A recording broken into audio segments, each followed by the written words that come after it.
The presentation of anarchism as social philosophy which aims at the emancipation, economic, social, political, and spiritual of the human race. The emancipation. Anarchist Essays is brought to you by Loughborough University's Anarchism Research Group. For more information on the ARG, see the link in the show notes or follow us on Twitter at ARGLBORO.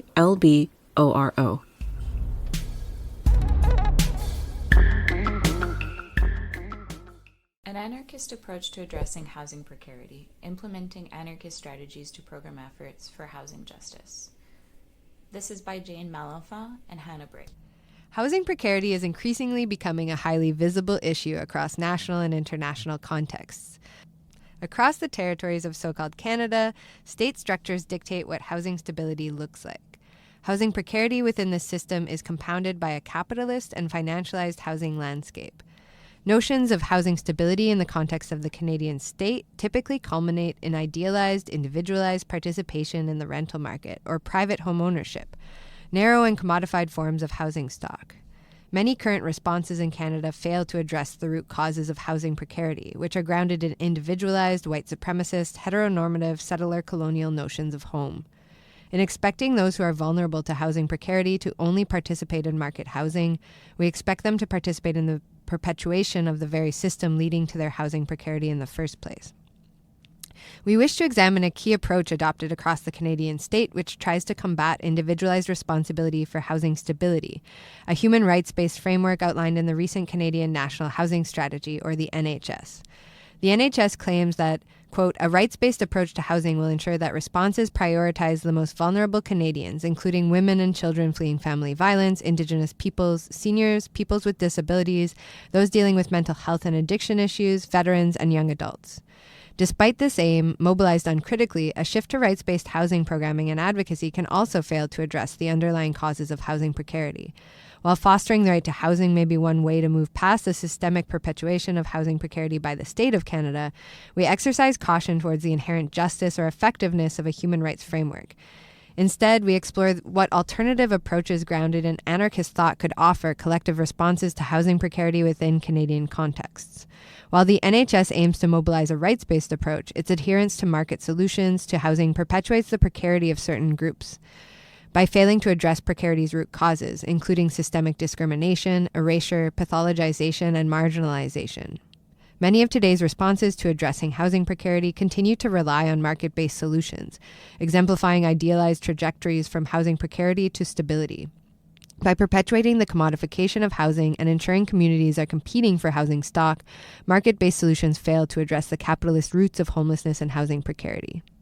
We wish to engage existing anarchist critiques, and particularly those which propose collectivist action for justice, to consider practical implications for our current housing landscape in Canada. We're not here presenting a comprehensive review of, nor a history of anarchist, leftist, or critical engagements with questions of housing justice, of which we know there is a long history. Instead, we wish to ground our exploration of this topic in an anarchist rejection of housing as a commodity, and emphasis on localized, bottom-up housing autonomy. Long-standing anarchist critiques of the ways in which housing is commodified and made inaccessible under current global capitalism argue that the creation of commodified housing is not incidental. Instead, homelessness is related to an inherent and insidious quality of financialized housing that is integral to the perpetuation of global capitalism. Within this understanding, housing precarity is deeply connected to structures and systems rather than individual failings. Communities most vulnerable to housing precarity are those who are least served within the capitalist organization of social services, the commodification of housing, and practices and policies which maintain unjust structures of domination. While anarchism and human rights frameworks may seem to operate in contradiction with one another, this contradiction exists within rights-based frameworks which relegate the assurance of rights primarily or exclusively to the state. We understand the imperative of anarchist efforts to, as Spade states in 2020, create systems of care and generosity that address harm and foster well-being, as one way of working towards a right to housing, an imperative that often exists more in theory than practice in state efforts. Rather, community approaches may already be mobilizing principles that are anarchist in nature, such as non-hierarchical leadership, direct action, and mutual aid, aiming to ensure individual and community rights to housing without relying on the capitalist state, while simultaneously putting pressure on the state to do better. We see anarchism as a tool and praxis to move past capitalist state-centric approaches to rights to housing. Internationally and across so-called North America, there are many examples of explicitly anarchists mobilizing to ensure that everyone has access to a home, eschewing state-operated human rights mechanisms as ineffective. We ask here how these same values of lateral leadership, voluntary participation, and intersecting solidarities might be applied to large-scale housing responses that people who may be deemed vulnerable are navigating. As there have been long-standing anarchist critiques of commodified housing, we may also see historical examples of anarchist-informed housing practice co-opted by unjust institutional mechanisms. We ground our understanding of approaches and interventions in how they are experienced by people, and we do not take rights nor anarchist approaches to be inherently justice-oriented in their application. We are not mobilizing an anarchist framework simply to critique existing systems, but to think on how we might act. Within anarchist thought, there is a recognition of the commensurability in examining how systems can fail to achieve justice for all, while continuing to strive for transformational justice within them. We examine current responses to housing precarity to understand the ways in which the right to housing is mobilized within the Canadian state structure, examining how anarchist principles might ameliorate our existing approaches to ensuring a critical definition of the right to housing. We ask, with a greater recognition of the systemic root causes of homelessness, how can we think of alternative ways to build systems of housing justice within the current Canadian housing landscape and the recent national housing strategy? In so-called Canada and elsewhere, how might we refuse to accept a system that will always inherently create housing precarity through commodified notions of home and individualized understandings of homelessness? Therefore, in line with an anarchist approach, it is important to conceptualize how we might improve state systems today while building alternative institutions and structures. Within so-called Canada, there exists a range of interventions at both the state level and service provider level meant to address housing precarity.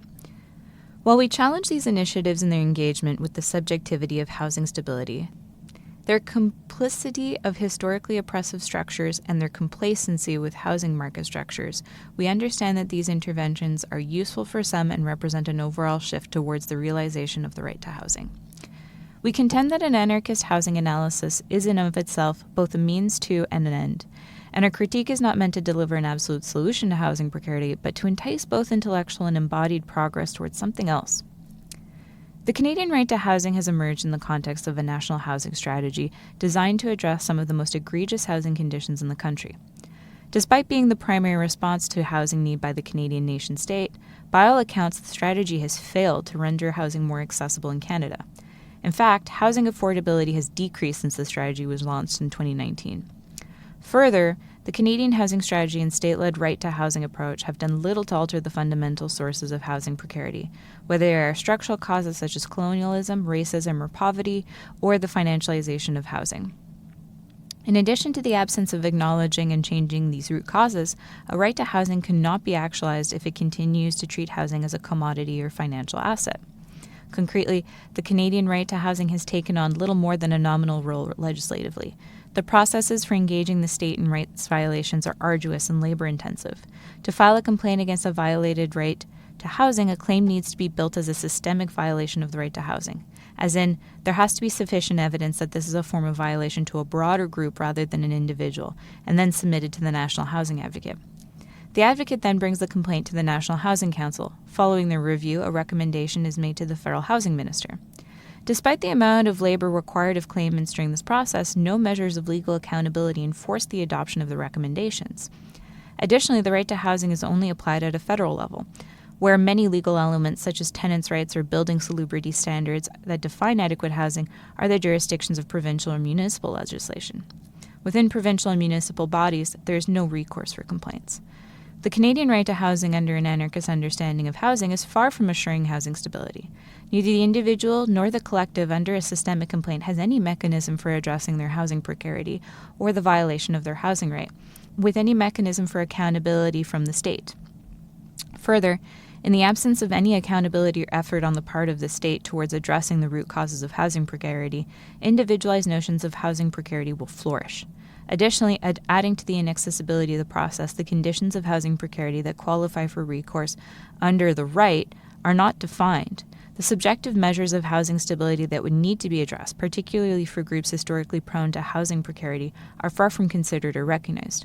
A true right to housing, one which would tangibly ensure everyone was free of housing precarity, would address with a high level of accountability housing precarity in consideration of historical housing oppression, challenge hierarchies of power and knowledge, and would accommodate nuances to the diverse needs of multiple groups. Often hailed as a solution to housing precarity and a form of right to housing in its own respect, Housing First has been both socially and politically popular intervention in Canada for homeless individuals since the 2000s.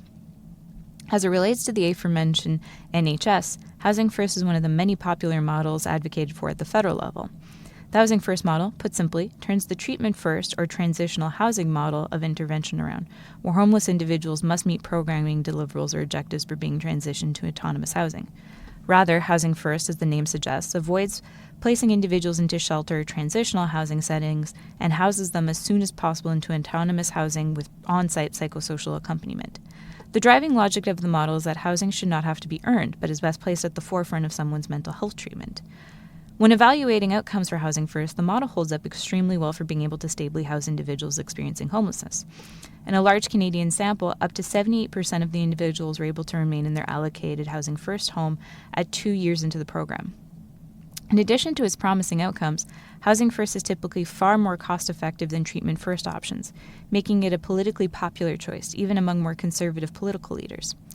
We recognize that many individuals experiencing housing precarity greatly benefit from the Housing First model. We do, however, contend with the logic of treatment that accompanies the model, as it presupposes that homeless individuals who need housing also need mental health treatment. Anarchist homelessness scholars have instead argued that homelessness is, quote, primarily connected to poverty and weak social safety net and a symptom of capitalism's excess, end quote, rather than elevated to pathologized mental health and addiction. A pathologizing logic invisibilizes the oppressive structures contributing to a person's housing precarity.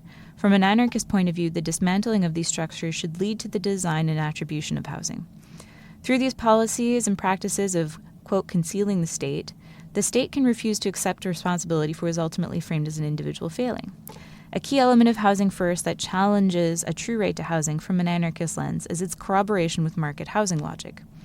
Key to how most Housing First programs operate is that individuals live independently in private market housing, where their rent is subsidized either through government contributions or through a homeless service provider, and participants are expected to cover the remaining rent and other living expenses.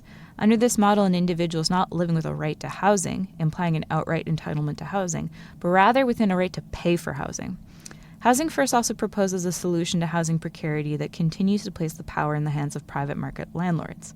In an anarchist model of right to housing, ending housing precarity may necessarily include abolishing the hierarchy between property owners/landlords and those who do not have control over their housing, and may ultimately rethink the concept of ownership of housing entirely. Remaining a presence behind the logic of Housing First is a paternalistic reminder to the homeless individual that they cannot escape being under the control of someone who owns their housing. Such responses do not personalize the responses of the needs of those facing housing precarity, namely assuming that everyone should participate in housing market, even as it individualizes the blame for their housing precarity. Housing First does not only fail to question the commodification of market housing logics, it fails to address the systemic harms perpetuated by the settler colonial Canadian state. Through the theft of Indigenous homelands, private market property, quote, belonging to the state and its settler citizens is created, while the Canadian state itself is perpetuated through the displacement and dispossession of many peoples and communities. While this includes the perpetuation of systems with landlords and settler logics of land ownership, it also pushes settler colonial, heteronormative, and Eurocentric notions of home, creating additional barriers for individuals for whom housing stability looks different. State programs uphold colonial norms of private property and Indigenous dispossession that simultaneously sustain settler models of heteronormativity, monogamy, sexism, classism, and racism. Critiques of individualized and normative notions of home and land from First Nations, Inuit, and Métis communities in Canada connect to broader calls to reconsider narrow understandings of home from a number of communities facing precarity, racist, gendered, homophobic, and ableist discrimination from the capitalist state, suggesting that shifting our understanding of home, housing stability, and property must be part of efforts towards housing justice. To recognize alternatives to capitalist and settler state responses that continue to organize homelessness and housing precarity as we know it, Collective responses must be rooted in solidarity efforts which recognize the incongruence between housing justice and a settler colonial state system, which is predicated on ongoing land theft and dispossession. Dene scholar Glenn Coulthard argues that resistance to capitalist settler colonialism must be grounded in direct action, mutual aid, and solidarity across issues, from resistance to heteropatriarchal systems to urban gentrification. Indigenous resurgence, which similar to anarchist efforts is described by Coulthard as, quote, at its core a prefigurative politics, end quote, must be a core tenet of the development of embodied alternatives for more just relationships to necessarily refuse the inevitability of housing within settler colonial parameters, as these are always predicated on the dispossession of indigenous peoples and the stronghold of commodified notions of land and home.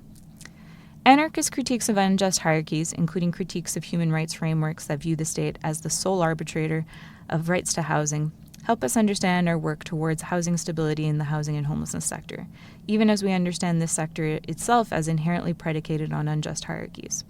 The urgency of the issue of housing precarity, particularly for those who face multiple forms of marginalization by existing capitalist state structures, urges us to mobilize multiple forms of action addressing housing precarity and homelessness.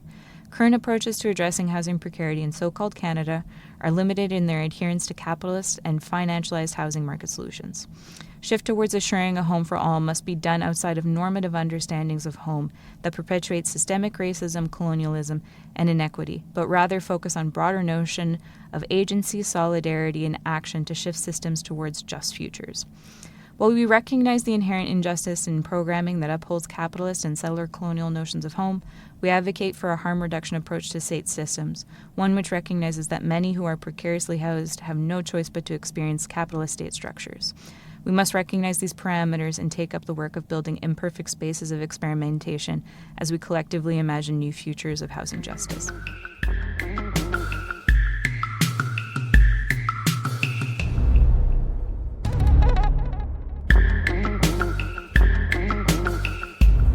Thank you for listening. To help others find Anarchist essays, please rate and review us wherever you find your podcasts. And if you're interested in anarchist ideas, why not check out the journal Anarchist Studies? For over 20 years, Anarchist Studies has been publishing original research on the history, theory, and practice of anarchism. For more information, visit www.lwbooks.co.uk/anarchist-studies.